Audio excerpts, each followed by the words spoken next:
Hello everyone, मेरा नाम है आदित्य मिश्रा और 2022 के करंट अफेयर का पार्ट 1 वीडियो ये आप लोगों के सामने है। तो देखिए, पहला क्वेश्चन क्या है कि नागालैंड में विवादित कानून था AFSPA, जिसे 6 महीने के लिए बढ़ा दिया गया है। अफस्पा जिसे कहते हैं AFSPA। तो ये अफस्पा कानून जो है नागालैंड में 6 महीने के लिए बढ़ा दिया गया है। अब ये 30 जून सन 2022 तक रहेगा। 30 जून सन 2022 तक रहेगा। तो ये जो विवादित कानून इसलिए बोला जाता है क्योंकि इसमें कुछ स्पेशल पावर दिए जाते हैं। ठीक है, इसका नाम ही है arm forces special power act. तो इसमें कुछ स्पेशल पावर दिए जाते हैं जो हमारे पुलिस होते हैं या सेना के जवान उनको। तो इसके तहत कई लोग हैं जो मानव अधिकार के उल्लंघन वगैरह के बात करते हैं, इसलिए इसे विवादित कानून भी नाम दिया गया है। तो ये देखिए, अधिनियमित कब हुआ था? तो ये 1958 में अधिनियमित हुआ था। अधिनियमित ये हुआ था 1958 में। ठीक है, अधिनियम बना था। और 11 सितंबर सन 1958 को ये संसद में पारित हुआ था। 11 सितंबर सन 1958 को ये संसद में पारित हुआ था। इसके अंतर्गत क्या किया जाता है कि ऐसे क्षेत्र जहाँ पर अशांति का जो है अभाव होता है सरकार को, तो अशांति के अभाव मतलब अशांति के कारण वहाँ पर सेना की तैनाती की जाती है और पुलिसों को और सेना को कुछ विशेष अधिकार मिल जाते हैं, जैसे कि किसी की भी तलाशी लेना, संदिग्ध व्यक्तियों को गिरफ्तार करना, जरूरत पड़ने पर गोली इत्यादि चलाना, और उनसे उनकी कोई जवाबदेही नहीं होगी, बशर्ते उनके जो उच्च अधिकारी होंगे वो पूछेंगे। तो देखिए, ये अफस्पा कानून जो है ये एक समिति की सिफारिश पे आया था जिसे बोलते हैं विवेक जोशी समिति। विवेक जोशी समिति। तो ये विवेक जोशी समिति के सिफारिश पर आया था ये। और कब आया था? 1958 को। विवेक जोशी समिति की सिफारिश पर आया था 1958 को। अभी कहाँ पर है? नागालैंड में है। नागालैंड को हम लोग बचपन से पढ़ते आ रहे हैं कि नागालैंड एक ऐसा मात्र जो है भारत का राज्य है जहाँ पर अंग्रेजी वहाँ की ऑफिशियल लैंग्वेज है। तो नागालैंड याद करना भी बहुत आसान है। नागालैंड में एक और पर्वत बहुत इंपॉर्टेंट है। कहा जाता है कि ये क्वेश्चन बहुत आता है कि माउंट सारामती पर्वत कहाँ है? सारामती पर्वत। तो माउंट सारामती पर्वत ये नागालैंड में है। ये नागालैंड में माउंट सारामती पर्वत। साथ में जो आप लोग समझ लीजिए कि जो राष्ट्रीय आपातकाल है, राष्ट्रीय आपातकाल को अनुच्छेद 352 में, संविधान के अनुच्छेद 352 में जो है राष्ट्रीय आपातकाल को वर्णित किया गया है। नागालैंड के सीएम जो हैं उनका नाम है नेफ्यू रियो। नेफ्यू रियो नागालैंड के सीएम हैं। और वहाँ के जो गवर्नर हैं, नागालैंड के गवर्नर जो हैं उनका नाम है जगदीश मुखी। नागालैंड के गवर्नर का नाम है जगदीश मुखी। हाल ही में वीटल अवार्ड, जिसे ग्रीन ऑस्कर भी बोला जाता है, विटली अवार्ड, ये नेफ्यू रियो को मिला है। तो विटली अवार्ड जिसे ग्रीन ऑस्कर भी मिलता है, तो ऐसे ग्रीन ऑस्कर मान लीजिए ये किसको मिला है? तो ये नागालैंड के सीएम को मिला है, जिनका नाम फिर से क्या है? नेफ्यू रियो। फिर से याद हो जाएगा। नागालैंड जो है 16वां भारत का राज्य बना था। 16वां राज्य जो है वो था नागालैंड, 16वां राज्य। और ये कब बना था? नागालैंड जो है 16वां राज्य के रूप में अस्तित्व में आया था ये सन 1963 को। 1 दिसंबर सन 1963 को नागालैंड 16वें राज्य के रूप में भारत के क्षेत्र में अस्तित्व में आया था, राज्य के रूप में। उससे पहले केंद्र शासित प्रदेश के रूप में था। 2011 की जनगणना के अनुसार जो है भारत का एकमात्र राज्य ऐसा था, 2011 की जनगणना के अनुसार एकमात्र नागालैंड ऐसा राज्य था जहाँ की जनसंख्या घटी है। ठीक है, नागालैंड की जनसंख्या घटी है। घटने का कारण पलायन है। ठीक है, तो वहाँ की जनसंख्या ऋणात्मक दर रही है। तो क्वेश्चन नंबर 1 था। क्वेश्चन नंबर 2 देखते हैं। तो देखिए, क्वेश्चन नंबर 2 है, केंद्रीय शिक्षा मंत्री धर्मेंद्र प्रधान ने 1 जनवरी सन 2022 को 100 दिवसीय पढ़ाई अभियान एक पढ़े भारत का शुभारंभ किया है। तो कुल मिला क्या आएगा? पढ़े भारत ये एक अभियान है। ये किसके द्वारा चलाया गया है? तो ये केंद्रीय मंत्री जो है धर्मेंद्र प्रधान, क्योंकि धर्मेंद्र प्रधान इस समय के कौन है? इस समय शिक्षा मंत्री हैं। धर्मेंद्र प्रधान इस समय शिक्षा मंत्री हैं। तो धर्मेंद्र प्रधान के द्वारा पढ़े भारत एक अभियान चलाया गया है और इस अभियान को 1 जनवरी सन 2022 को शुरू किया गया था। देखिए, 2022 का करंट अफेयर है और ये चलता रहेगा, तो जनवरी से शुरू किया गया है। ये 100 दिवसीय पढ़ाई अभियान जो है पढ़े भारत नाम से शुरू किया गया है। इसका उद्देश्य क्या है? छात्रों के जो है शिक्षा के स्तर में सुधार करना है। तो देखिए, अब शिक्षा से जुड़ी हुई कुछ पहलुओं को देख लेते हैं। जैसे कि आप जानते हो अभी जल्दी ही नई राष्ट्रीय शिक्षा नीति लागू हुई है। राष्ट्रीय शिक्षा नीति। तो ये जो राष्ट्रीय शिक्षा नीति अभी लागू हुई है, इसको सबसे पहले कब बनाया गया था? तो जो इससे पहले राष्ट्रीय शिक्षा नीति चल रही थी वो 1986 की राष्ट्रीय शिक्षा नीति चल रही थी। अभी जल्दी ही राष्ट्रीय शिक्षा नीति को अपडेट किया गया है, ये 2020 में अपडेट किया गया है, जिसे NEP भी बोल देंगे, नेशनल एजुकेशन पॉलिसी। और ये पॉलिसी पहले क्या था कि 10वीं प्लस 2 12वीं तक परीक्षा चलता था। देखिए नर्सरी से लेकर 10वीं तक एक तरह से चलता था, फिर 12वीं होता था 10 प्लस 2। अब इसके स्थान पर ये क्या हो गया है, 5 प्लस 3 प्लस 3 प्लस 4। ये फॉर्मूला याद कर लीजिए, इसमें पूरा नर्सरी से लेकर इंटरमीडिएट तक की पढ़ाई होगी। किस समिति की सिफारिश पर इस शिक्षा नीति को लागू किया गया है, तो ये है कस्तूरी रंगन समिति।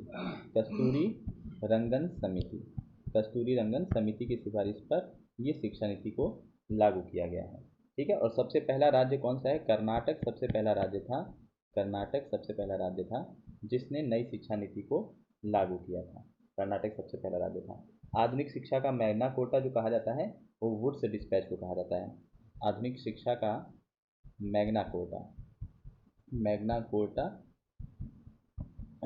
ये कहा जाता है वुड्स डिस्पैच को, वुड्स डिस्पैच। ये कब आया था, तो वुड्स डिस्पैच जो है ये सन 1900 नहीं 1884 में। ठीक है, 1854 में आया था वुड्स डिस्पैच। इसी को आधुनिक शिक्षा का मैग्ना कोटा भी कहा जाता है। तो बहुत इंपॉर्टेंट क्वेश्चन है ये शिक्षा नीति से, क्योंकि ये आ भी सकता है। साथ में और देखेंगे कि शिक्षा के क्षेत्र में और क्या हुए हैं काम। जैसे पहले तो देख लीजिए कि जो शिक्षा का विषय है वो समवर्ती सूची का विषय है।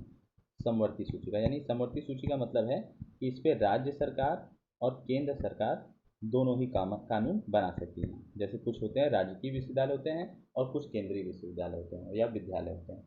86वें संविधान संशोधन, 86वें संविधान संशोधन सन 2002 के तहत, सन 2002 को जो है ये एक अनुच्छेद जोड़ा गया था। अनुच्छेद 21 का, जो हमारा मौलिक अधिकार का अनुच्छेद 21 का जोड़ा गया था, जिसमें कहा गया था कि 6 से लेके 14 साल के बच्चों को निःशुल्क शिक्षा दिया जाएगा।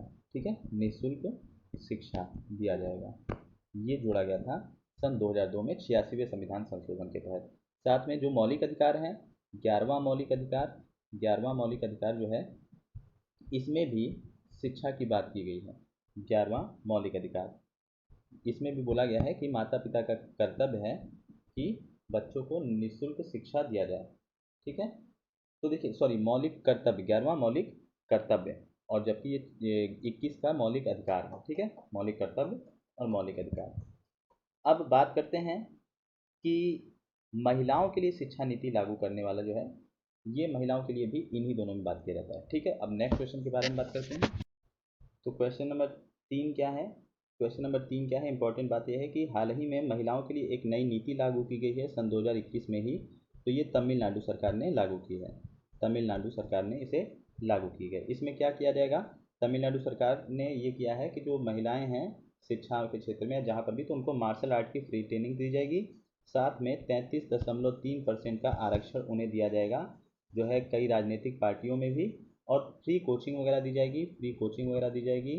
ठीक है, कोचिंग यानी आगे के लिए जो भी उनकी नौकरी की तैयारी करनी है या इंटरमीडिएट हाई स्कूल की परीक्षा जो भी है उसकी तैयारी करनी है, उसके लिए फ्री कोचिंग दी जाएगी। साथ में परिवहन में यानी जो रोडवेज होता है उसमें 50% सीटें उनके लिए आरक्षण रहेंगी, महिलाओं के लिए 50% सीटें आरक्षित रहेंगी। तो चलिए इसमें देख लेते हैं कि तमिलनाडु की जो है मुख्यमंत्री कौन है। तो आप लोग को अगर याद हो तो कमेंट बॉक्स में लिखिए। वैसे तमिलनाडु के मुख्यमंत्री हैं M.K. Stalin, M.K. Stalin Tamil Nadu के मुख्यमंत्री हैं। ये किस पार्टी से हैं, तो ये DMK पार्टी से हैं, DMK पार्टी से हैं। ठीक है, तमिलनाडु के मुख्यमंत्री। और तमिलनाडु के राज्यपाल कौन है, राज्यपाल जो हैं वो हैं R.N. रवि। तमिलनाडु के राज्यपाल हैं R.N. रवि। हाल ही में एक अभियान शुरू किया गया था महिलाओं के लिए, पिंक अभियान, पिंक प्रोजेक्ट अभियान। ठीक है, प्रोटेक्शन अभियान, sorry pink protection, pink protection अभियान।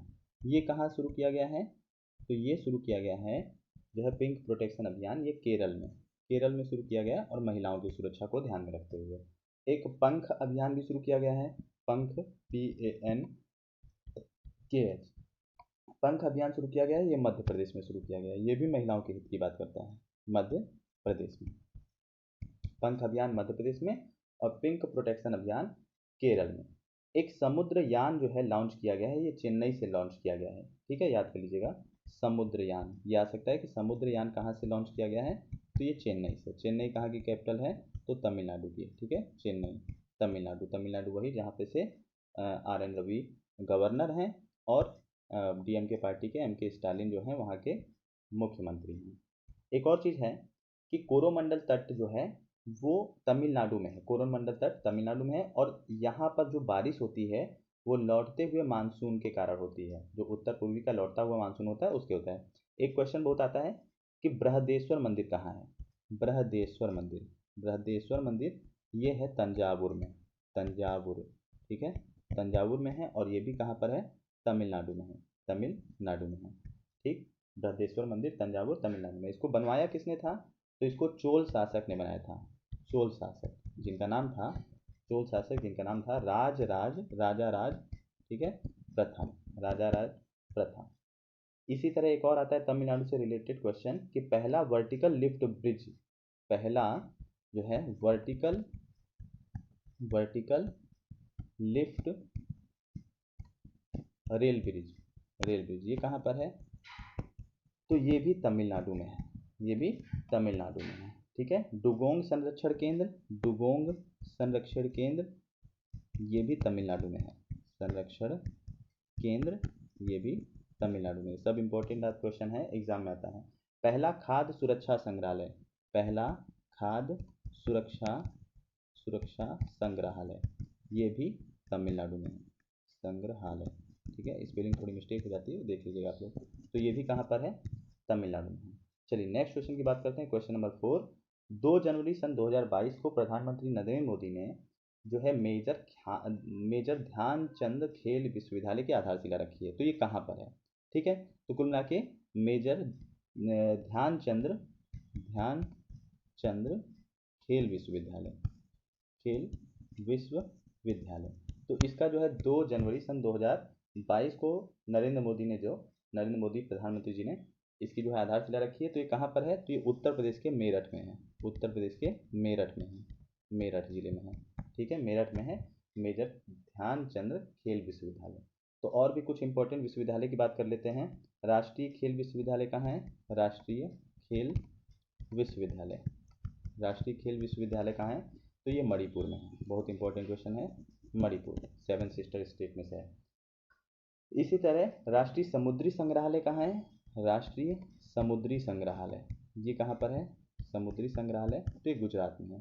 संग्रहालय ये गुजरात, और गुजरात में कहाँ पर, लोथल में है, ठीक है। लोथल बहुत बड़ा बंदरगाह है, प्राचीनतम बंदरगाह भी है और इंडस वैली सिविलाइजेशन वाला भी बंदरगाह भी है, ठीक है। गुजरात लोथल है राष्ट्रीय समुद्री संग्रहालय।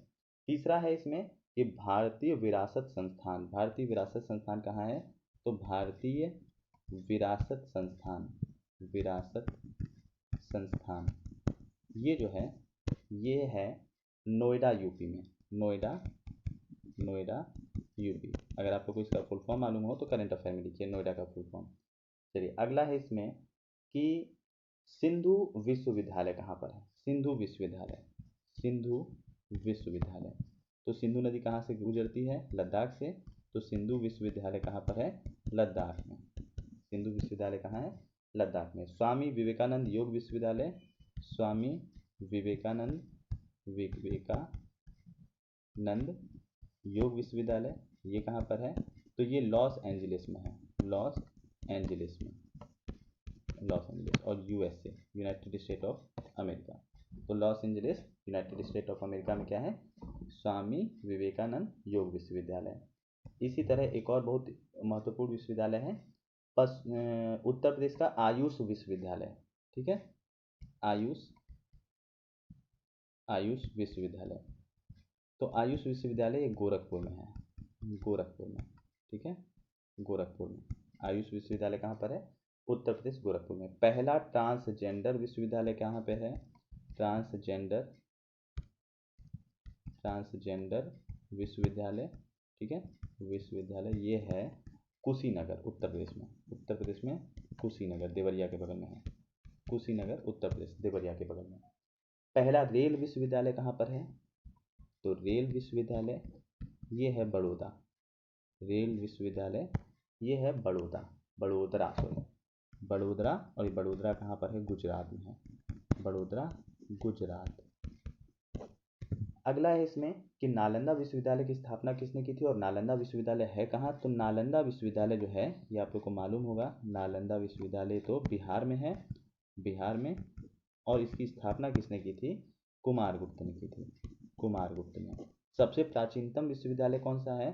तो ये तक्षशिला विश्वविद्यालय है, तक्षशिला विश्वविद्यालय सबसे प्राचीनतम है। और ये कहाँ पर है? ये पेशावर पाकिस्तान में है, पेशावर पाकिस्तान में है। और इसकी जो है किसने स्थापित किया था? तो कहा जाता है तक्ष थे, तक्ष जो है लक्ष्मण जी के राम जी के पुत्र लव कुश के पुत्र थे, नाती थे, ठीक है। तो तक्ष विश्वविद्यालय, तक्षशिला विश्वविद्यालय पेशावर पाकिस्तान में है। इसी तरह एक और विश्वविद्यालय है अलीगढ़ मुस्लिम विश्वविद्यालय। तो अलीगढ़ मुस्लिम विश्वविद्यालय उत्तर प्रदेश के अलीगढ़ में है। इंपॉर्टेंट ये है कि इसकी स्थापना 1920 में सर सैयद अहमद खान ने की थी, ठीक है। 1920 में सर सैयद अहमद खान ने की थी। और जब ये बना था उससे पहले मोहम्मद एंग्लो ओरिएंटल कॉलेज बना था, जो बना था 1875 में। तो 1875 में एक बना था Mohammed Anglo Oriental college, Mohammed Anglo Oriental college. तो उसकी स्थापना हुई थी 1875 में। 1875 में आर्य समाज की भी स्थापना हुई थी दयानंद सरस्वती के द्वारा। और 1875 में एक और चीज़ हुआ था, थियोसॉफिकल सोसाइटी की भी स्थापना हुई थी। 1875 में आर्य समाज की भी स्थापना हुई थी दयानंद सरस्वती के द्वारा। और 1875 में भी थियोसॉफिकल सोसाइटी, थियोसॉफिकल, ठीक है, थियोसॉफिकल सोसाइटी की स्थापना हुई थी। और इसका जो है ब्लावास्की एक लोग थे, मैडम ब्लावास्की और अर्काट और ब्लावास्की करके दो लोग थे, ठीक है। आप लोग ऑप्शन देखोगे तो याद आ जाएगा। तो 1875 में तीन चीज़ें हुई थी, मोहम्मद एंग्लो ओरिएंटल कॉलेज की स्थापना हुई थी, आर्य समाज की स्थापना हुई थी, थियोसॉफिकल सोसाइटी की स्थापना हुई थी। थियोसॉफिकल सोसाइटी के अध्यक्ष बाद में जो है 1917-18 के दशक में श्रीमती एनी बेसेंट बनी थी, श्रीमती एनी बेसेंट बनी थी। काशी हिंदू विश्वविद्यालय की स्थापना जो है 1916 में, काशी हिंदू विश्वविद्यालय की स्थापना 1916 में मदन मोहन मालवीय ने की थी, मदन मोहन मालवीय ने। हालांकि एनी बेसेंट ने भी एक हिंदू विश्वविद्यालय का पहले नींव रखा था, मदन मोहन मालवीय ने, ठीक है। स्पेलिंग वगैरह आप लोग ना देखिएगा, थोड़ा सा बोलने पर ध्यान दीजिएगा, ठीक है। चलिए अगला क्वेश्चन, इसमें नेक्स्ट क्वेश्चन नंबर 5 है कि भारतीय तटरक्षक बल के 24वें महानिदेशक के रूप में पदभार अभी किसने संभाला है? भारतीय तटरक्षक बल के 24वें महानिदेशक, अगर याद है तो कमेंट बॉक्स में लिखिए। तो अभी ये वीरेंद्र सिंह पठानिया जो हैं, वीरेंद्र सिंह पठानिया ने भारतीय तटरक्षक के 24वें महानिदेशक के रूप में जो है कार्यभार संभाला है। तो इसका शॉर्ट फॉर्म क्या कह सकते हैं? आईसीजी जो है भारतीय तटरक्षक बल यानी इंडियन कोस्ट गार्ड, इंडियन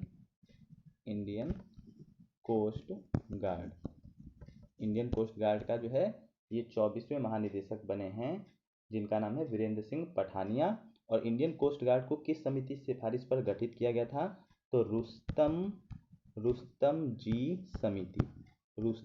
समिति की सिफारिश पर इंडियन कोस्ट गार्ड को 1 फरवरी सन 1977 को जो है इस्टेब्लिश किया गया था।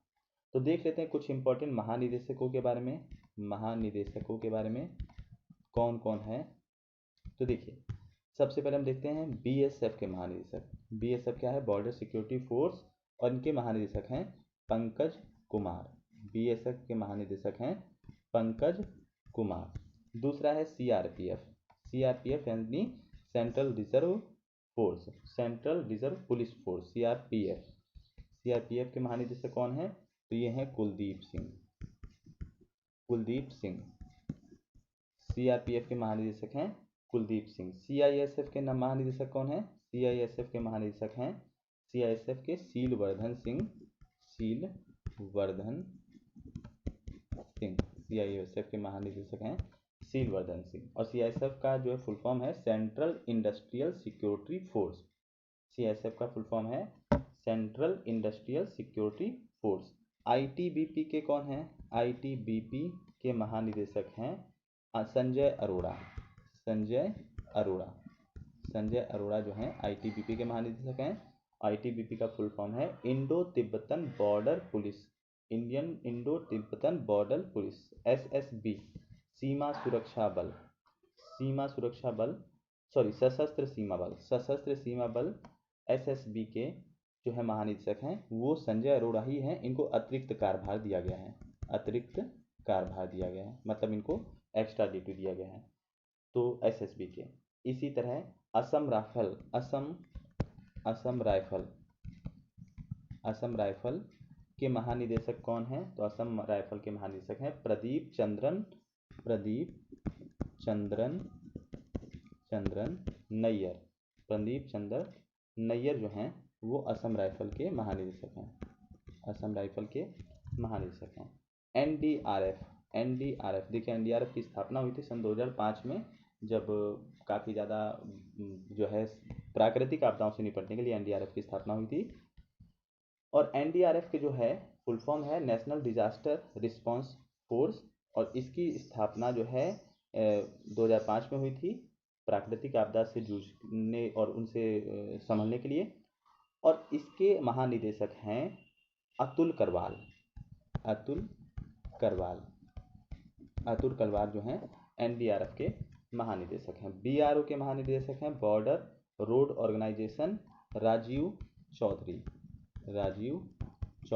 बीआरओ के हैं राजीव चौधरी। एनएसजी के महानिदेशक हैं नेशनल सिक्योरिटी गार्ड। एनएसजी के महानिदेशक हैं अनूप कुमार सिंह। एनएसजी के अनूप कुमार सिंह। तो चलिए ये कुछ इंपॉर्टेंट चीज़ें थी। अगला देखते हैं। अच्छा, एक इम्पॉर्टेंट ये भी है आईसीजीएस विग्रह। आईसीजीएस विग्रह ये एक तरह का जो है पनडुब्बी था जिसे भारत का 7वां ऑफशोर पेट्रोल वेसल कहा गया है। ये अपतटीय गश्त पोत है, ठीक है, अपतटीय गश्त पोत यानी तटों पे जो भारत के तट हैं समुद्री तट वहाँ पर गश्त करने के लिए पोत बनाया गया है। और ये चेन्नई में बनाया गया है और विशाखापत्तनम जो बंदरगाह है वहाँ पर आईसीजीएस विग्रह तैनात है। और आईसीजीएस विग्रह को लार्सन एंड टुब्रो कंपनी ने बनाया है, एल एन टी, जो शायद लखनऊ मेट्रो भी बनाई है, शायद, क्या कंफर्म है। और एक और है आईसीजीएस सजग। आईसीजीएस सजग ये आधुनिक संसाधनों से सुसज्जित और पेट्रोलिंग करने वाली स्वदेशी जहाज है और इसे गोवा शिपयार्ड लिमिटेड ने बनाया है। इसका निर्माण किया है गोवा शिपयार्ड लिमिटेड ने, ठीक है, लिमिटेड ने बनाया है। चलिए क्वेश्चन नंबर 9 देखते हैं। Question number 9 very important. तो क्वेश्चन नंबर 9 क्या है कि अभी 9वां जो है, सॉरी क्वेश्चन नंबर 9 नहीं शायद 6 है, चलिए क्वेश्चन नंबर छोड़िए। तो इम्पोर्टेंट बात यह है कि 9वां अंडर 19 एशिया कप हुआ था। एशिया कप ये 2021 में हुआ था। तो इसमें जीता कौन था? तो इसमें जीता है भारत इसमें जीता है और उप विजेता रहा है श्रीलंका, यानी एक प्रकार से हारा कौन है या उप विजेता श्रीलंका, ठीक है, अंडर 19 एशिया कप। और ये 8वीं बार भारत जीता है। भारत अब तक 8 बार जीत चुका है कुल मिला के। और ये कहाँ पर हुआ था? तो ये दुबई में हुआ था, ये दुबई, ठीक है, दुबई में हुआ था। और भारत 8वीं बार जीता है। तो चलिए देख लेते हैं कुछ इंपॉर्टेंट चीज़ें कि विजय हजारे ट्रॉफी कौन जीता है? विजय हजारे ट्रॉफी ये क्रिकेट से ही संबंधित है, पहली चीज़। और ये जीता है हिमाचल प्रदेश ने, हिमाचल प्रदेश जीता है। और सेकंड रनअप रहा है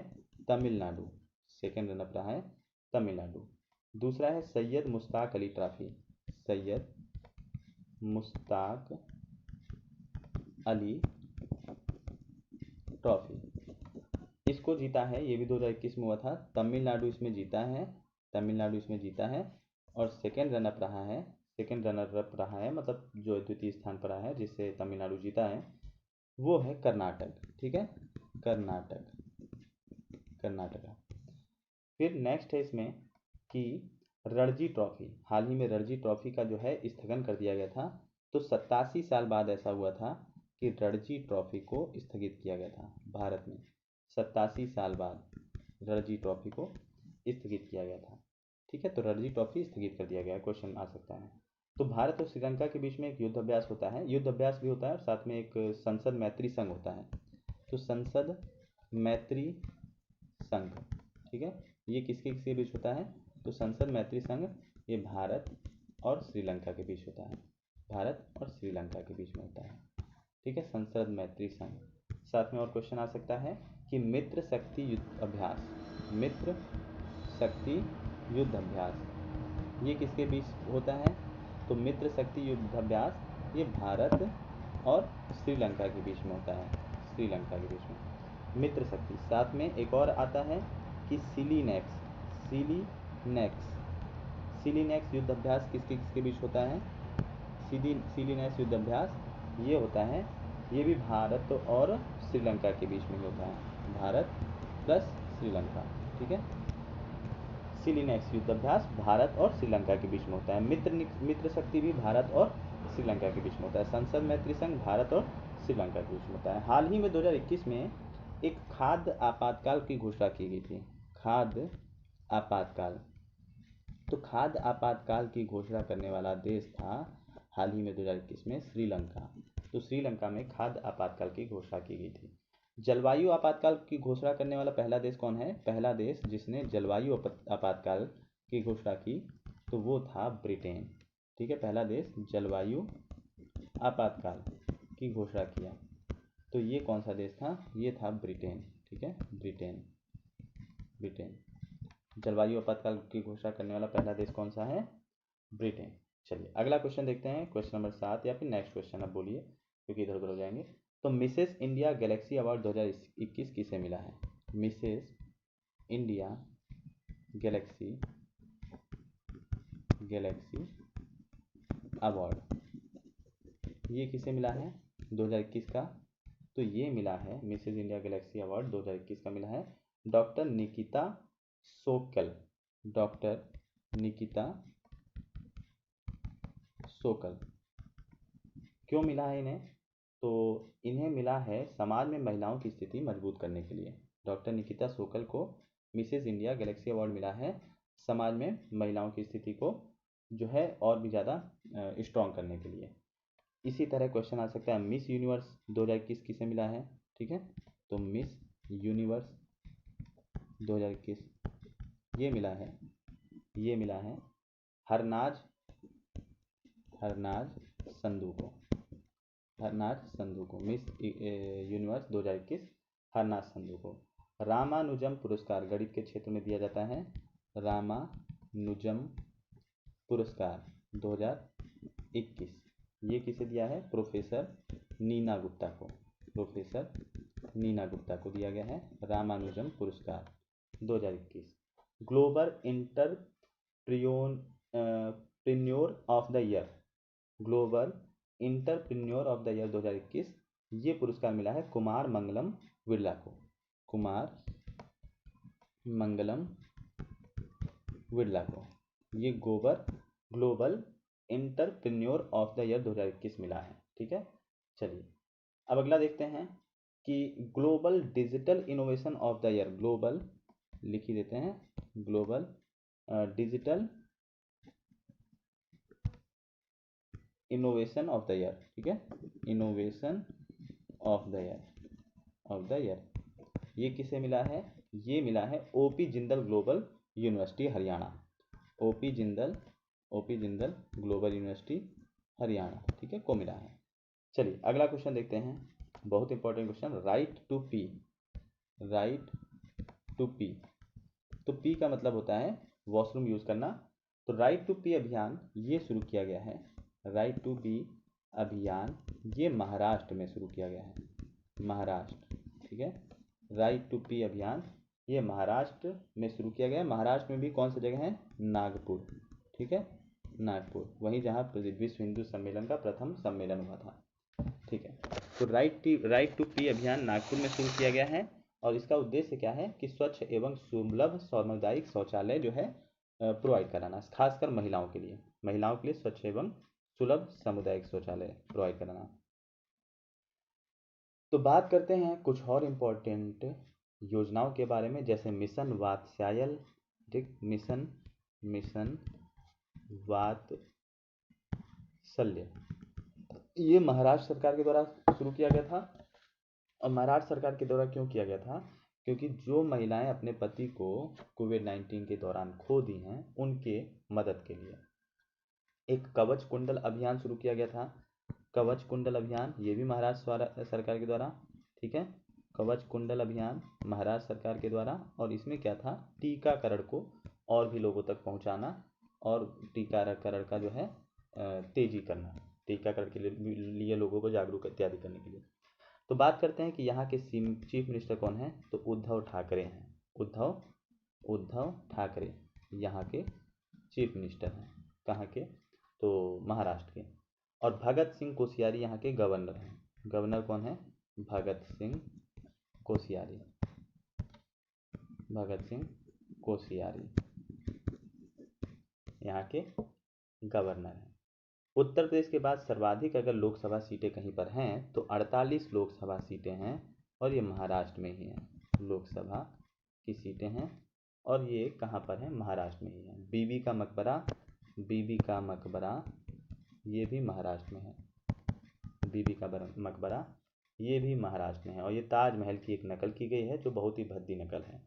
एशिया का सबसे पुराना स्टॉक एक्सचेंज बैंक जो है, एशिया का सबसे पुराना स्टॉक एक्सचेंज बैंक,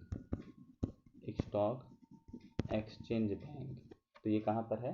थोड़ा सा गलत लिख गया, देखिएगा। तो ये कहाँ है? ये भी महाराष्ट्र के बॉम्बे में है, ठीक है, बॉम्बे यानी मुंबई में है, जिसको बॉम्बे स्टॉक एक्सचेंज बैंक के नाम से 1875 में चलाया गया था। तो याद करिए, अभी 1875 में 2-3 चीज़ें मैं बताया था, जैसे आर्य समाज की स्थापना, और जो है मोहम्मद एंग्लो इंडियन कॉलेज की स्थापना, थियोसॉफिकल सोसाइटी की स्थापना, और साथ में एशिया का सबसे पुराना स्टॉक एक्सचेंज बैंक 1875 में ये भी शुरू किया गया था। कहाँ पर शुरू किया गया था? बॉम्बे में शुरू किया गया था। अगला देखते हैं कि बॉम्बे में और क्या चीज़ है। तो बॉम्बे में भाभा परमाणु अनुसंधान केंद्र भी है, जिसे BARC बोलते हैं, भाभा एटॉमिक रिसर्च सेंटर। इसकी स्थापना हुई थी 3 जनवरी सन 1954 को। 3 जनवरी सन 1954 की हुई थी। इसका भी हेडक्वार्टर महाराष्ट्र में है, और महाराष्ट्र के ट्रॉम्बे में है, बॉम्बे नहीं, ट्रॉम्बे में है, ठीक है, एक जगह का नाम है। और इसके अध्यक्ष अभी के लिए हैं अजीत मोहंती इसके अध्यक्ष हैं।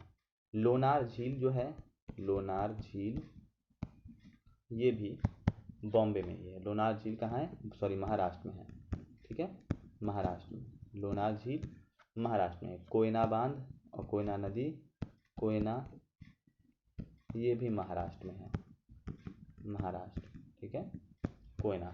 सफ़ेद प्याज और वड़ा कोलम चावल, ये 2 चीज़ों को अभी जल्दी ही GI टैग मिला है, ये महाराष्ट्र का है। तो सफ़ेद चावल और वड़ा कोलम चावल, ठीक है, वड़ा कोलम चावल, ये दोनों भी महाराष्ट्र का ही है, जिसे GI टैग मिला है, ठीक है। ज्योग्राफिकल इंडिकेशन टैग, क्वेश्चन में बताइए कि ज्योग्राफिकल इंडिकेशन टैग कब से शुरू किया गया था? GI टैग देना, ठीक है, शुरू किया गया था। अगला क्वेश्चन है कि भारतीय मूल के 3 नागरिकों को कनाडा का सर्वोच्च सम्मान मिला है। तो कौन कौन से 3 नागरिक हैं?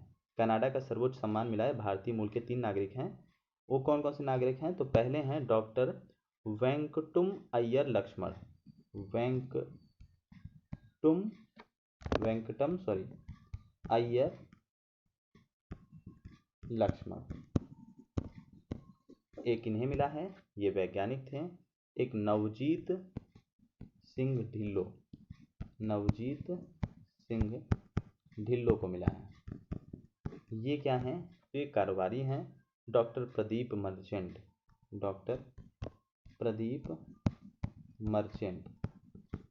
इनको मिला है। तो ये क्या हैं? ये भी एक प्रकार से विनिवेशक हैं, मतलब बिजनेसमैन हैं, डॉक्टर हैं, तो ये भी कनाडा के हैं। तो इन तीनों लोग को ये बाल विशेषज्ञ हैं, बच्चों के विशेषज्ञ, ठीक है, डॉक्टर हैं, वहाँ पर अपना एक कारोबार ही है इनका।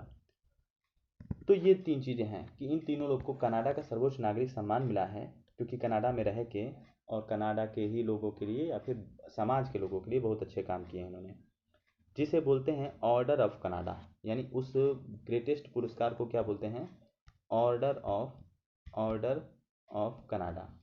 जैसे हमारे भारत का भारत रत्न है, ठीक है, कनाडा, ऑर्डर ऑफ कनाडा। एक गेहूं की सबसे बड़ी मंडी लगती है कनाडा में, जिसे विनिपेग बोलते हैं। विनिपेग जो है गेहूं की सबसे बड़ी कनाडा की मंडी है। कनाडा की राजधानी क्या है? कनाडा की राजधानी है ओटावा। ओटावा। स्पेलिंग आप लोग बिल्कुल ध्यान न दीजिएगा, जो बोल रहा हूँ मैं उसे सुनिए, बहुत जल्दी लिख रहे हैं इसलिए थोड़ा सा गलती हो सकता है। कनाडा के प्रधानमंत्री कौन है? प्राइम मिनिस्टर कनाडा के इस समय कौन है? तो जस्टिन ट्रूडो। अभी हाल ही में आप लोग देखे होंगे कि वहाँ पर कनाडा में जो है किसान आंदोलन हो गया था। जैसे भारत में किसान आंदोलन हुआ था, वैसे ही वहाँ के लोग भी किसान लोग खफा हो गए थे। तो जब भारत में तो बहुत ही टाइम तक आंदोलन चला, वहाँ पे बहुत ही जल्दी उसको दबा दिया गया, तो न्यूज़ बहुत ज़्यादा बाहर नहीं आया। तो कनाडा के कौन है प्राइम मिनिस्टर? PM लिखना होगा, जस्टिन ट्रूडो, कनाडा के। तो अभी जल्दी ही एक कनाडा में भारतीय मूल की मंत्री हैं, नियुक्त हुई हैं, जो रक्षा मंत्री हैं। तो कनाडा की एक भारतीय मूल की रक्षा मंत्री हैं,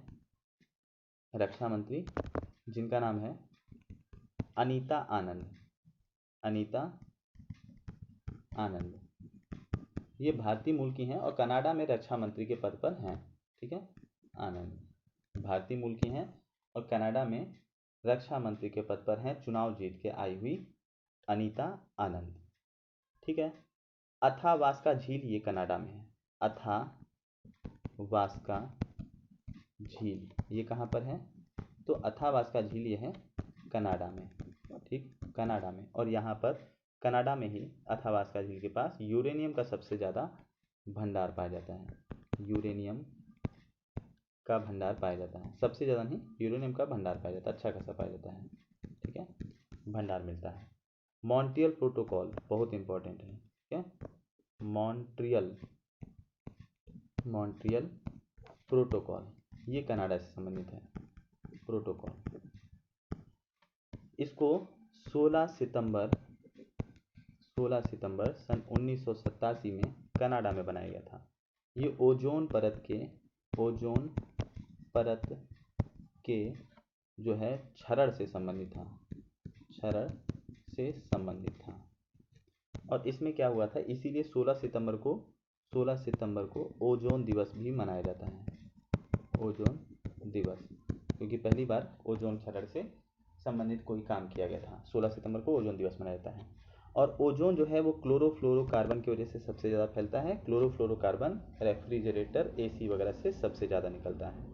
तो कनाडा में जो है क्लोरोफ्लोरोकार्बन के उत्सर्जन को कम करने की बात की गई थी। एक मॉन्ट्रियल प्रोटोकॉल पर कई देशों ने हस्ताक्षर किया था। मॉन्ट्रियल प्रोटोकॉल 16 सितंबर सन 1987 को कनाडा में जो है बना था, और इसीलिए विश्व ओजोन संरक्षण दिवस को 16 सितंबर को मनाया जाता है, विश्व ओजोन संरक्षण। तो अब बात करते हैं सबसे सर्वोच्च नागरिक सम्मान की। तो सर्वोच्च नागरिक सम्मान की ही बात हो रही थी कनाडा की, जिसमें 3 लोगों को मिला था। तो ऑर्डर ऑफ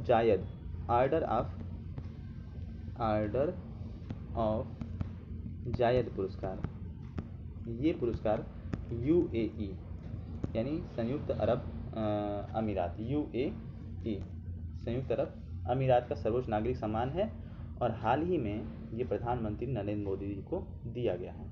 इसी तरह नरेंद्र मोदी जी को एक और भूटान का सर्वोच्च नागरिक सम्मान मिला है, जिसे बोला जाता है भूटान का सर्वोच्च नागरिक। ये तो UAE का था, तो भूटान का सर्वोच्च नागरिक सम्मान है ये नगदक पेलजी खोरलो, ठीक है, नगदक पेलजी खोरलो, ठीक है। ये भूटान का सर्वोच्च नागरिक सम्मान है, ये भी प्रधानमंत्री नरेंद्र मोदी को मिला है। और ये तो पहले विदेशी प्रधानमंत्री नरेंद्र मोदी ही हैं जिन्हें भूटान ने अपना सर्वोच्च नागरिक सम्मान दिया है। अगला क्वेश्चन कि 1 जनवरी 2022 को DRDO ने हाल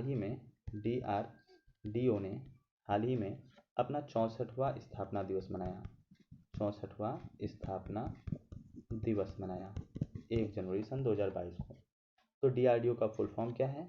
डिफेंस रिसर्च डेवलपमेंट ऑर्गेनाइजेशन, यानी रक्षा अनुसंधान एवं विकास संगठन। इसको बनाया गया था 1 जनवरी सन 1958 को। इसका हेडक्वार्टर कहाँ है? नई दिल्ली में। हेडक्वार्टर इसका नई दिल्ली में है। जी सतीश रेड्डी इसके अध्यक्ष हैं। ठीक है, इसरो के अभी अध्यक्ष बदले हैं, नाम बताइए। जी सतीश रेड्डी इसके हाल ही में बने अध्यक्ष हैं। और इसका जो ध्येय वाक्य है, यानी कहीं पर भी डीआरडीओ का अगर लोगो वगैरह होता है तो वहाँ पर वलस्यम मूलम विज्ञानम ये लिखा रहता है। प्रक्षेपण केंद्र इसका कहाँ पर है? तो एपीजे अब्दुल कलाम द्वीप उड़ीसा, ठीक है, या चांदीपुर इंटीग्रेटेड रेंज, यहीं पर इसका प्रशिक्षण रेंज है। ठीक है, तो अगला है इसमें कुछ इंपॉर्टेंट चीज़ें कि पिनाका ईआर क्या है। जैसे क्वेश्चन आ सकता है पिनाका ईआर, तो ये मल्टी रॉकेट लॉन्चर है।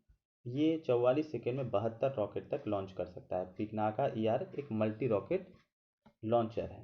प्रलय मिसाइल ये क्या है? तो ये भी एक तरह का रॉकेट लॉन्चर है। ब्रह्मोस मिसाइल रॉकेट लॉन्चर है। मतलब ये सब एक प्रकार से ब्रह्मोस मिसाइल ये सब मिसाइल है। प्रलय मिसाइल है, ठीक है, और पिनाका ईआर एक रॉकेट लॉन्चर है। तो ये कुछ इंपॉर्टेंट चीज़ें हैं। अगला देखिए, चलिए अगला जो है नेक्स्ट वीडियो में, वीडियो नंबर 2 में रखते हैं। तो फिलहाल के लिए धन्यवाद, आपका समय शुभ हो।